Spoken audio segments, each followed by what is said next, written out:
Welcome to the next episode of Write and Shine, Shining Through Your Words episode. I am Magriet Potgieter and absolutely delighted with my next guest here. And I'm going to ask him to introduce himself and also share a little bit more about the topic we will be talking about his book today. Well, thank you, Mahit, for having me on your show. It's a pleasure to be here. Let me tell you my backstory. I'm actually originally an immigrant from the Middle East. I'm a Christian from Iran. When I was 11 years old, the Islamic Revolution took place in Iran, and my world got turned upside down. My mom and dad, God, especially my dad, God rest his soul, he could see the writing on the wall. Iran was not going to be a place to raise a Christian family. So he and my mom got together, they made a plan, and they took me and my two brothers out of Iran. We settled eventually where I now live in Toronto, Canada. Wow. At the time, I was a kid. I didn't want to leave my home. I didn't want to leave my friends. But looking back, it was the single greatest thing my mother and father could have done for me and my two brothers. They took us from a legacy of tyranny to a legacy of freedom. I believe inside every human breast beats the living heart of freedom. Every man, every woman on this planet wants to breathe free. They want to march to the tune of their own drummer. And if you're an entrepreneur, freedom is the most important thing. And we need to stand up for freedom, because without freedom you can't have free expression, you can't have free enterprise, and free enterprise is the basis of entrepreneurship. So I think in the West we need to stand up for freedom, and it's very important that we don't let the forces that want to take it away from us do so. And my late father, God rest his soul, he was an entrepreneur. Marit, if you met him, he was the greatest of men. You would have loved him. You Wow. know, if you were looking for work, he would come and sit you down in his office. He would make calls to all his entrepreneur buddies and he'd help you get a job. And then if you were trying to start a business, he would sit down with you, he would plan with you, he would introduce you to capital funding sources, he'd maybe even get you some clients. And then if you were his friend and you were trying to buy a car, a house, and the bank wouldn't loan you quite enough money, he would give you a loan to top you up so you could buy that car and house, and then he'd never let you pay it back. Oh, And if you that's tried to pay it back, he'd say, "Come on, what are you talking about?" And people would say to me all the time, they'd say, "Come on, Nicky, this isn't real. Who's like that? That's not real. No, nobody in real life is like that." And I said, "My dad was like that. The late, great Napoleon Billou was like that." And they said, "Why would he do that?" I said, "Well, first of all, he was a devout Christian. He believed he'd been blessed by God, and it was his duty to share those blessings with other human beings. Secondly, though, he did it because he could. He was rich, he was successful. Growing up, I wanted to be like my father. I wanted to be somebody that helped people, that people looked up to. And so I ended up becoming an entrepreneur. love And it. my father, growing up, he was a man who was very much for people. He would say to me every day, "Son, remember, life is about people, not money. It's a people's game, not a money game." I'm like, "Okay, Dad." I And like then he'd say, "Yeah, it. yeah, he was great." And then he'd say, "Business is also about people. It's not about money." And I said, "Hold on, Dad. How's that possible? Without money, you can't do business." He said, "That's true. But without people, there's no need for money. True. What is business?" Dad would pull out this little diagram and he'd draw the three circles. You know, the Venn diagram, circle, circle, circle. The first circle, he wrote people. The second circle, he wrote problems. The third circle, he wrote profit. And then where all three of them intersected, he wrote purpose. There you Really go. tiny letters. And he said, the purpose of business is to solve problems for people for a profit. You solve acute problems for amazing people at an awesome profit. And that is the awe inspiring purpose of business. And I thought, wow, that's pretty darn cool. And, when I got into entrepreneurship, I wanted to help other entrepreneurs because I think, entrepreneurs are society's greatest heroes, except for maybe the people in the military, right? Who fight and bleed and die. So the rest of us are free. Entrepreneurs go after their dreams, they inspire us, they make our lives better, they get rid of problems for us. And so I wanted to help entrepreneurs. But here's what I noticed, Magriet. So many people, so many people go into business and they're good at what they do, but they're not good at business. That's They're bad at marketing, they're bad at sales, right? yes, Just they're just not yes, good at it. And I knew because I came from a business family, right? I was good at business. So I was going to help these people. Here's what I noticed. Marketing and sales was the biggest problems people had, especially sales. They're yes, like, "Oh my god, I don't want to be pushy. I don't want to be salesy. I don't want to reek of commission breath when I walk in a room." Like, "Oh my god." And this is bad because they wouldn't go after business they should go after, yes, right? And so I thought to myself, how can I help these people? And I had an idea. I said, you don't have to think of it as sales. yes, Instead, let's reframe it to service, to yes, love. Marguerite, you don't want to be sold. I don't want to be sold, right? Nobody exactly. wants to be sold, but don't you love it when someone serves you, No, cares about you? Everybody definitely. loves that, right? So that's how I taught these people. The problem is you're putting the attention on yourself. You're thinking, I hope they like me. Are they going to like me? Are they going to want to buy from me? All the attention is on you. The attention needs to be on the other person.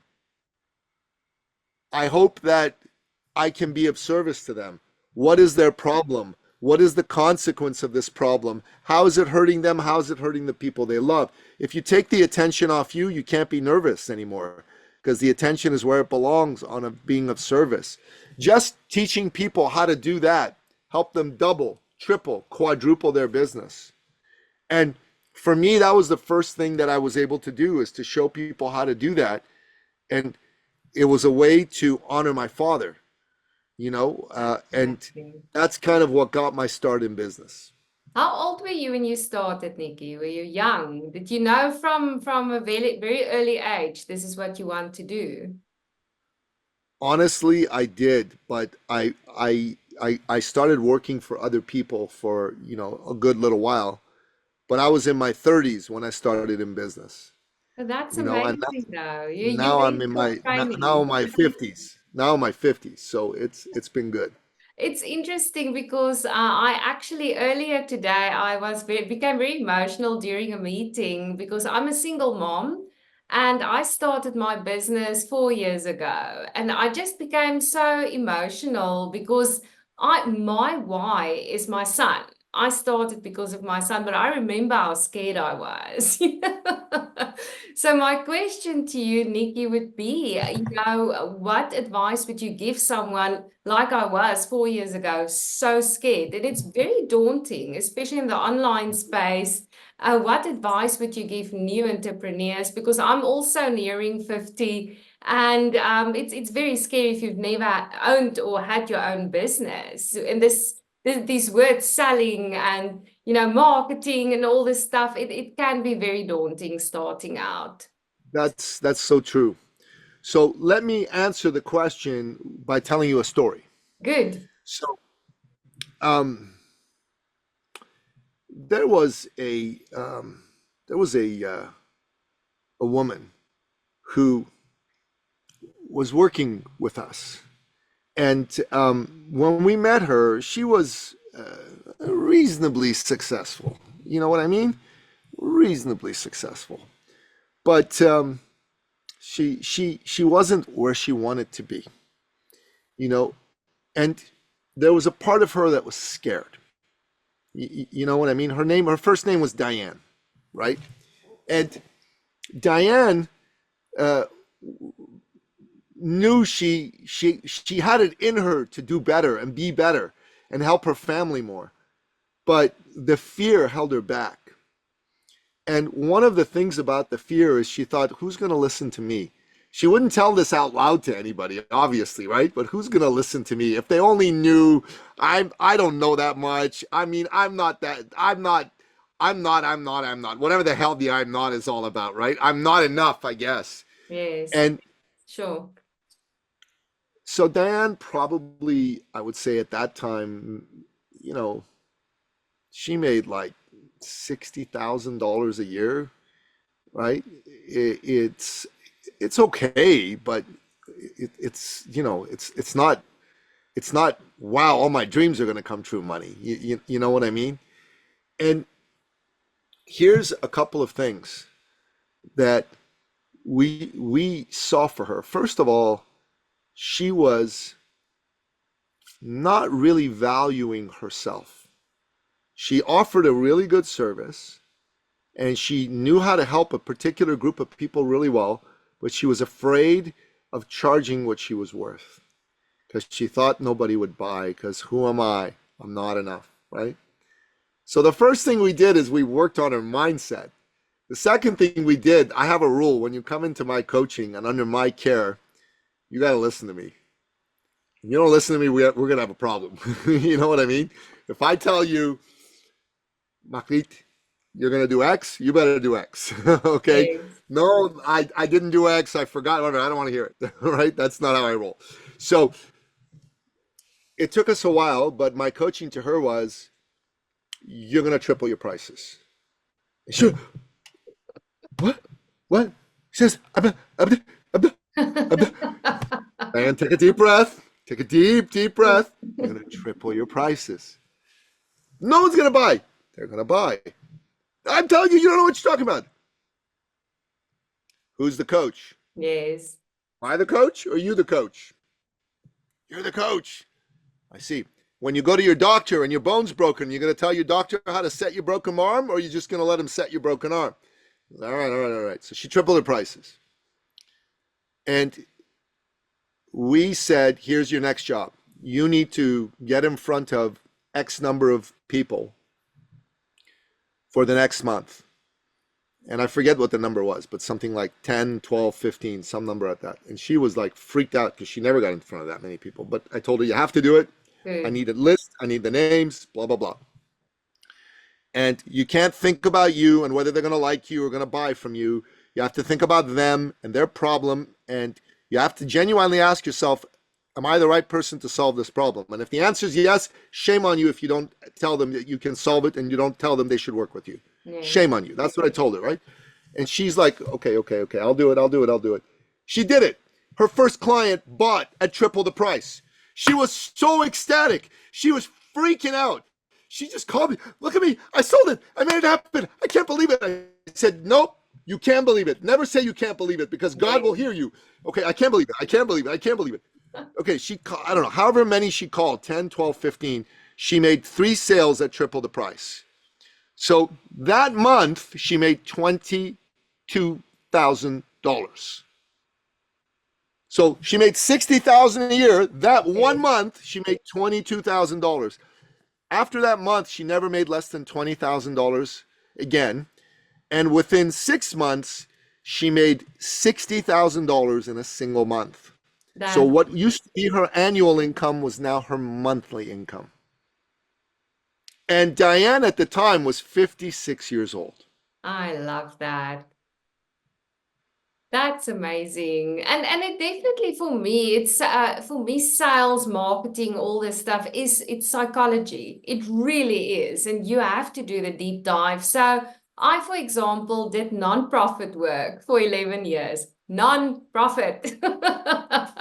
And basically to move over from non-profit to profit was psychological because I'm so used to just serving. If you look at that side and to basically to for me to bring the monetizing with the serving, it was a whole journey of its own. So I do love your words that you're using. You're here in service of others, and I do feel if you undervalue yourself, it is like your whole business, everything is underrated as well. What strategies would you give anyone that is currently undervaluing themselves? What advice would you give them? Would you say immediately up your prices, or what deep dive could they do within themselves? That's a fantastic question. You know, your mindset needs to match the price that you're going to charge. But I'm going to say this. Um, I spoke with a very famous woman once who was in the movie The Secret. Her name is Marie Diamond. I don't know if you ever seen the movie The Secret. Yes, yes. And Marie Diamond and I had a chat about this very issue. And she was working with some big name people. And then she told me what she charged them. And it's not that she charged, for you and me, those prices would be fine. But she was working with world famous multi millionaires and billionaires. And I said that you got to raise your price. And she said, I think you're right. And I looked her in the eye and I said something to her. I said to her, if you don't get what you should get, you won't give what you should give. Wow. Because money is an exchange of energy. Yes, If you are yes. not giving, if you're not getting what you're worth, you won't give what you're worth. The exchange has to be equal. Has to be equal. So that is my advice. And I gave this advice to one of the most famous thought leaders in the world. And she told me, this is so brilliant. I'm going to do it. And she did. And she said to me, you need to share this with everybody. And you need to trademark it. If you don't get what you should get, you won't give what you should give. That's And that's a wisdom. fact. It is a fact, and it really is applicable to all areas of one's life, not only just business. If you look at friendships, any type of relationship, it is give and take at the end of the day. It's energy exchange at the end of the day. Well, let's put it to you this way, Magriet. If, let's say, you're telling me you're in business 4 years and you're like, I'm doing good, but I really want to go to the next level. I want to make $1 million USD a year. Let's say you said that to me and you asked me, Nicky, can you get me there? Well, the answer is yes. I've taken lots of people there. And the first thing I would do is I would help you look at your business structure and your pricing. And almost everyone I worked with undercharges. Yes. Almost everyone. So we would probably need to change your pricing structure. The second thing that I would do, and this is going to get to another story I'm about to tell for you, is I would want to understand what's your point of difference. How are you not the same as everybody else? Because problem with a lot of people in our sphere is if you ask them, well, what do you do and who do you help? The first answer out of their mouth is, well, I can do anything and I can Yes. help everybody. Yeah, help everyone. Yeah, yeah. Well, there's a problem with that. Yes. Nobody is going to know what makes you Yes. special, why they should work with you. And if you try to be all things to all people, you'll be nothing to nobody. You'll Wisdom. be I nothing to agree. nobody, right? And that's the first thing. So I had another woman client. I'm going to call her Vicky. It's not her real name, which she doesn't like her name being used. So we'll call her Vicky. She was a functional medicine doctor. And when I met her, she had a good business, 6 figures a year, but she wanted to make 7 figures a year. And she told me why. Her why was beautiful. See, her father was dying of brain cancer, glioblastoma.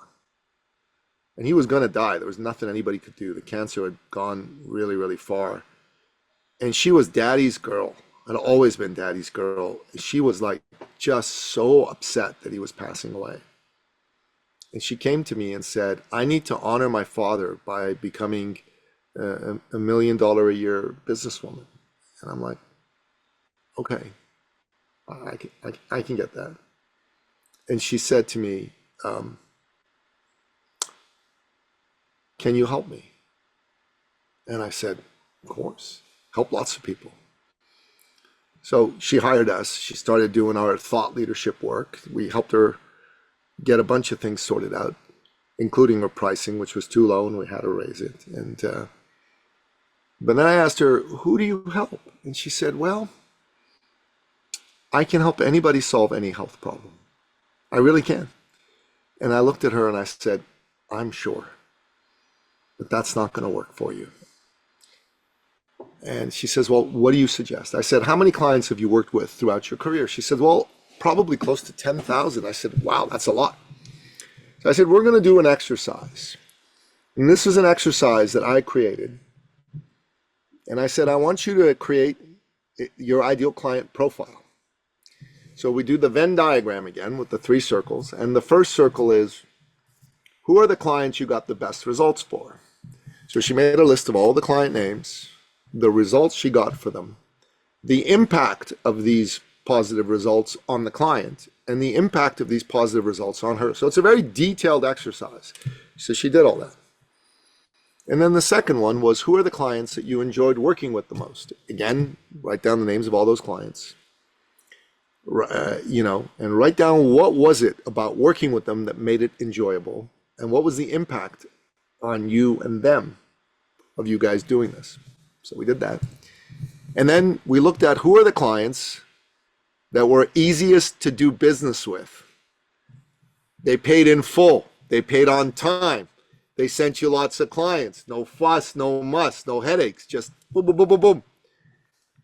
She made a list of who all those people were and how that made her feel to be so easy to do business with them, right? And what we noticed was there was a subset of these lists that were all 3. You understand what I'm saying? Yes, yes. These were her ideal clients. Mm-hmm. And what we noticed was that most of them, the overwhelming majority, were women over the age of 45, married, with a good marriage, kids, good career, made good money. So you might think to yourself, what the hell's wrong? If all this is going well, what's the problem here? Well, there was a problem. And a problem that only a woman can truly understand. Here was the problem.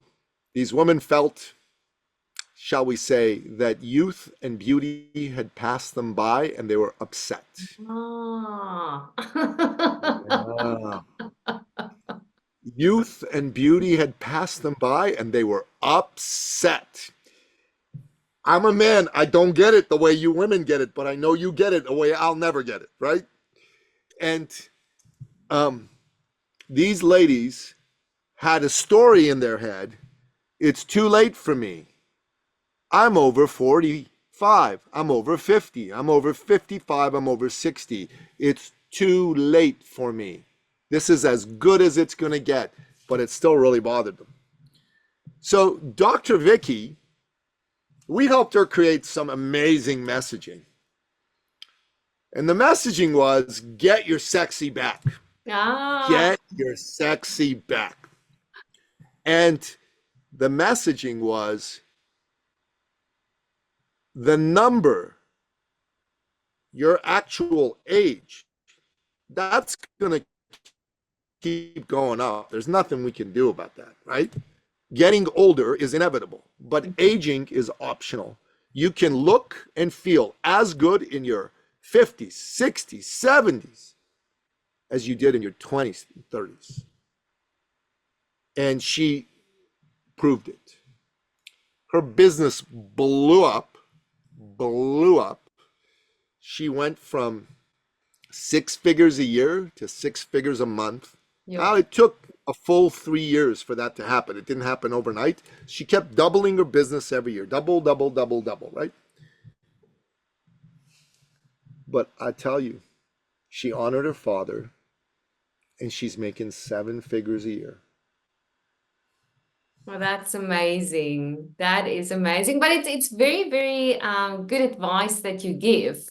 I actually also went through the same in my business to really profile your ideal client. It makes such a difference in the messaging and also, with the people you connect with, to be the more, I always say, if you confuse people, you lose people. The more You clear do. your messaging is, the better.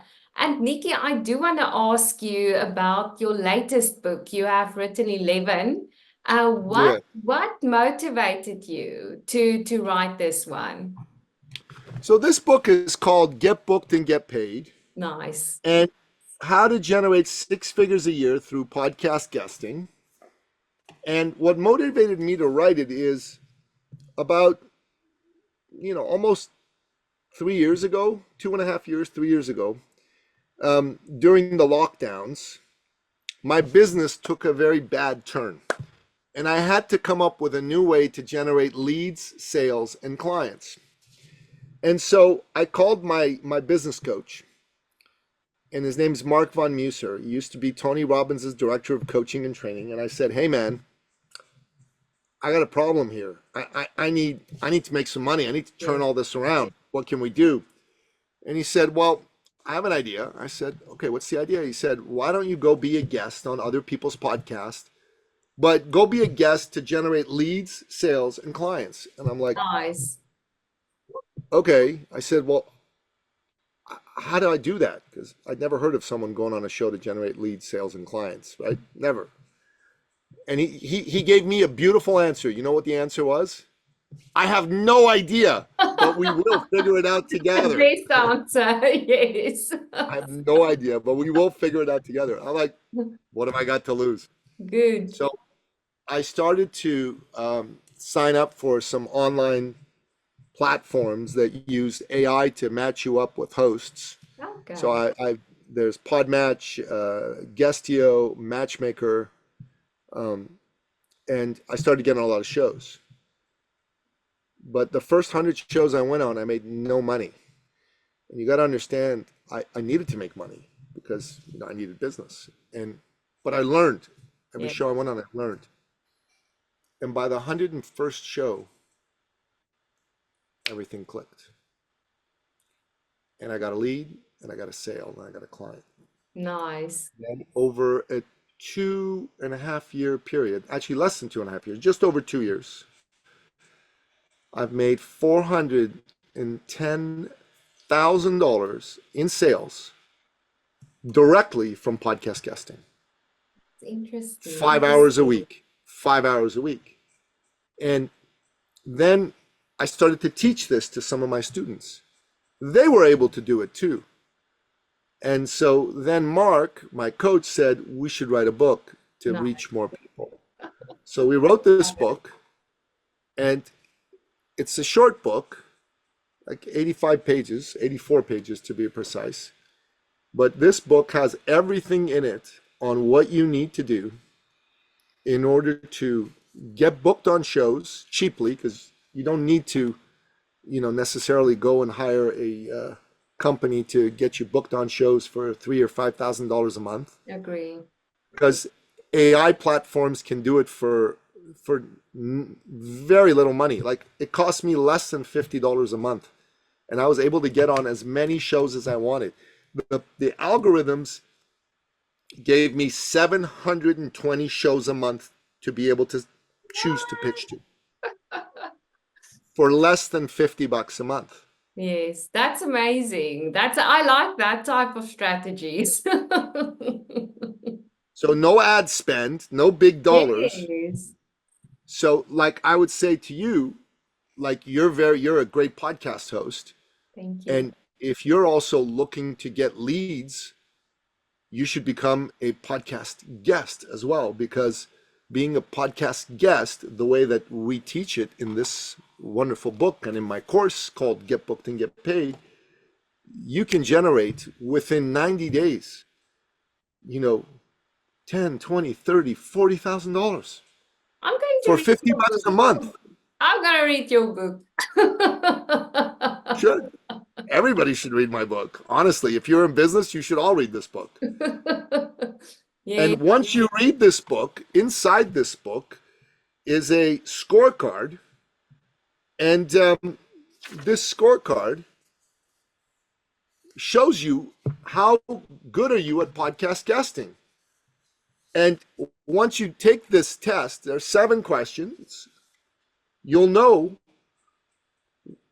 are you good at podcast guesting, or are you ineffective at podcast guesting? And if you're Yeah. not good at it, read the whole book and implement it. And if you still need help, then you can book a call with me, and I'll show you for free a blueprint on how to do this right.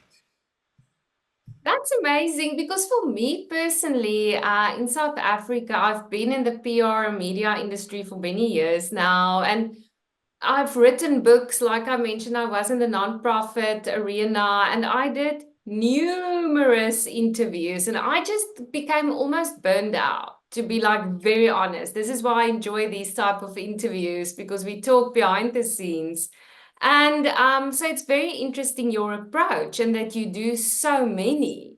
Because for me, it was like, another radio interview. I became like burnt out of interviews. So this actually sounds very, I like the focus, I like the intent, and also very focused connections that you make through the AI matching. Because I do think my lessons were I wasn't in front of the right audiences, maybe. Not maybe, I think I So wasn't most of yes, the time. so I'm gonna give you a couple of hints on what to do. So the Good. first thing you have to have is you have to have a strong intention. Okay, Yes. if you have a weak intention, right?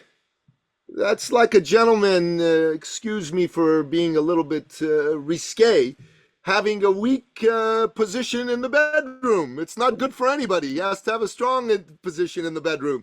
Everybody, you got to have a strong intention, right? Mm. It's without that intention, if the intention's weak, the result is weak.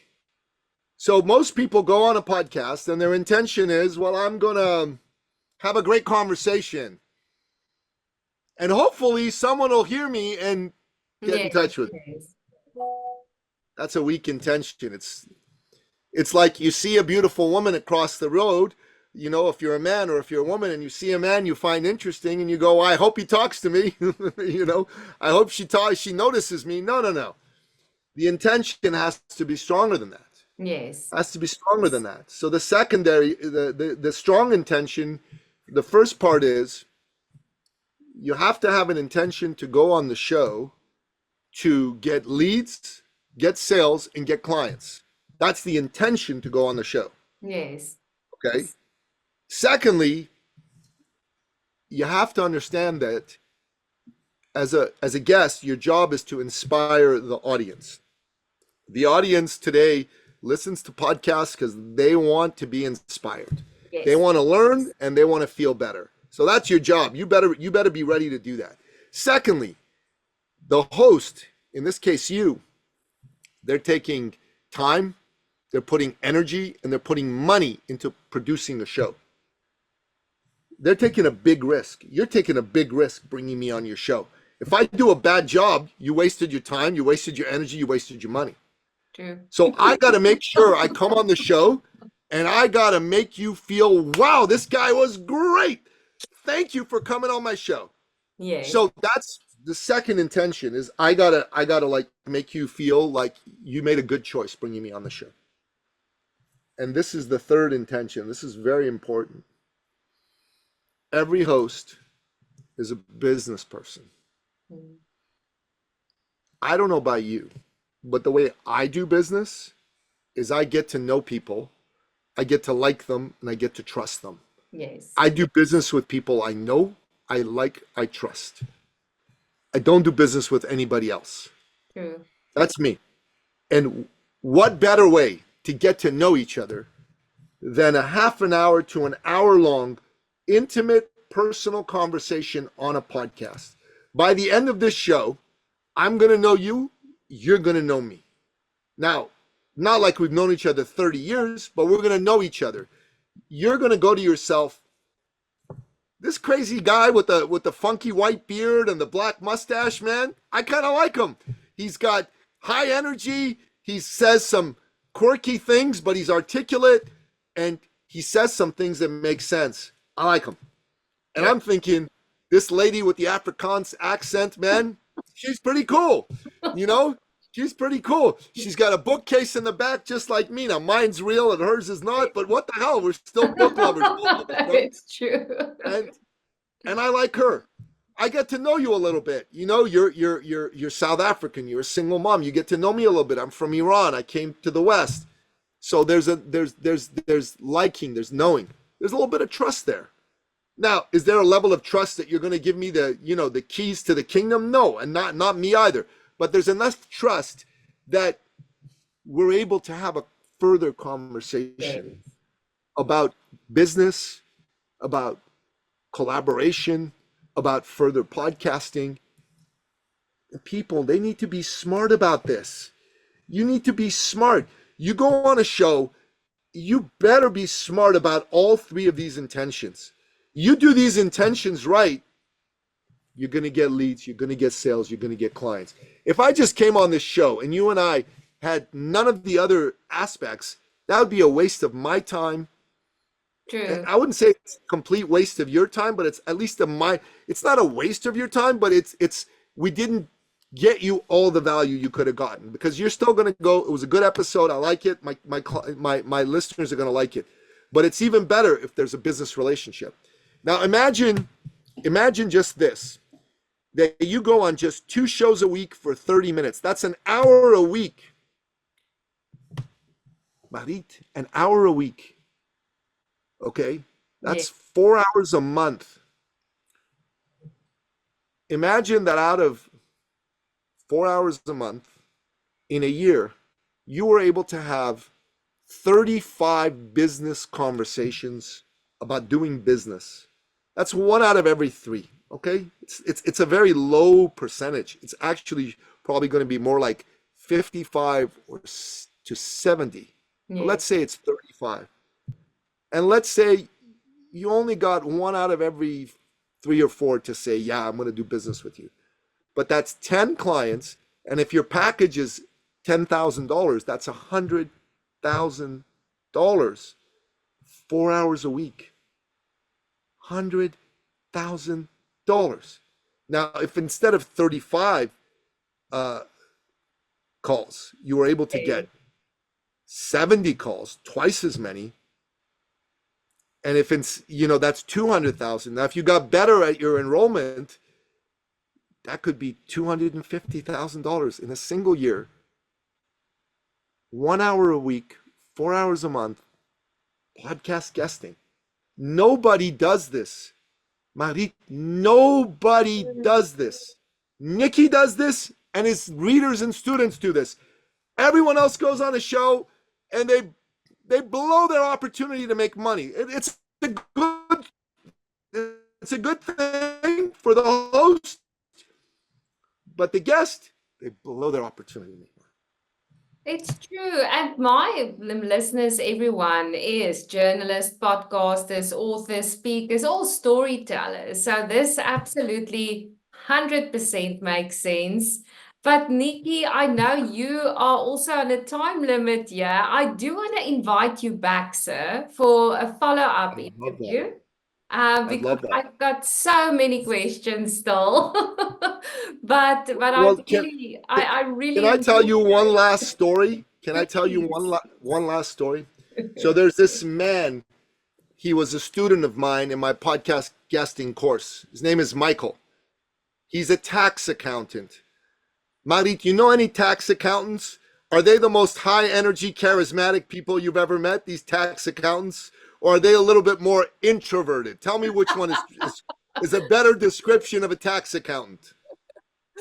Yeah, like for me, I associate more the quiet, reserved Well, personality that's what this wise. guy's like. That's what that guy's like. Quiet, reserved, introverted. But he was very keen to go on podcasts. And he went on podcast. He went on a podcast and he did everything I taught him. And remember, he's quiet, shy, not high energy. But at the end of the show, he built a very nice relationship with the host. And the host said to him, I really like what you do. I think all of my clients could use your help. No I'm way. going to send you some referrals. Is that okay? And Michael said, absolutely. And he got referrals. He got 14 referrals.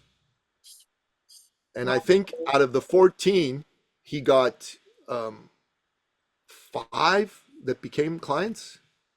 So he made thousands and thousands of dollars from a single podcast appearance.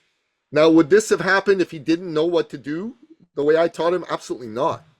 He needed the knowledge on how to go on, how to tell his story, how to structure his talk. You can't just vomit whatever. You have to say it in a very particular way. Storytelling is a big part of it, absolutely. And that's that.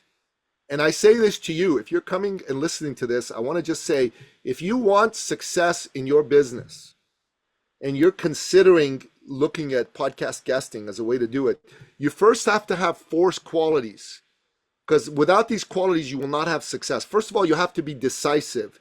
Decisive people aren't tire kickers. They go, I want to grow my business. Yes. I'm in.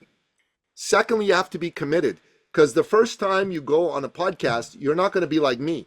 You're going to be, well, like I was when I first went on a podcast, which is to say I sucked. You know what I mean?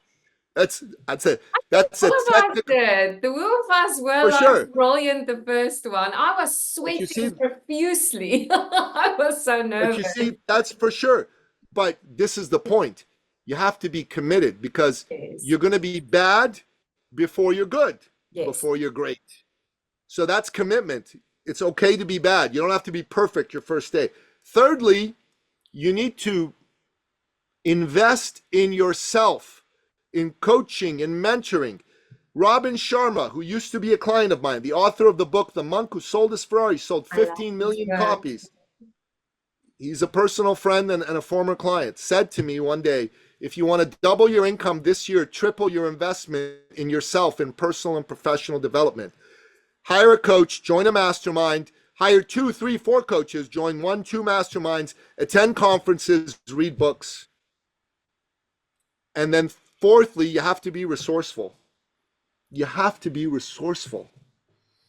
You have to come up with the time, energy, and money. And I'll tell you this last story, and it's about myself. Several years ago, I'm a single father, like you're a single mother. Several years ago, when I was married, my wife at the time decided she didn't want to be married to me anymore. And I was shocked. I didn't see it coming. I probably should have seen it coming, but I didn't. And, she kicked me out of the house. I was sleeping on my mother's couch. I was not allowed to see my 2 sons until I came up with money, but I wasn't making any money. And I spiraled. For a year, I made no money. My mom fed me and housed me. Embarrassing for a grown man. Would you not agree? To have his mom feed him and house him. But that's what moms are for. She's not going to let you starve. Thank God for that. And a friend of mine took pity on me and bought me a ticket to a business conference. So I put on my business suit, tried to look prosperous. I didn't feel prosperous. And I heard a man do a talk, and it really was beautiful. At the end of it, I walked up to him and I said, hey, my name's Nicky Billou, and here's my story. And I told him, I think I need to hire you.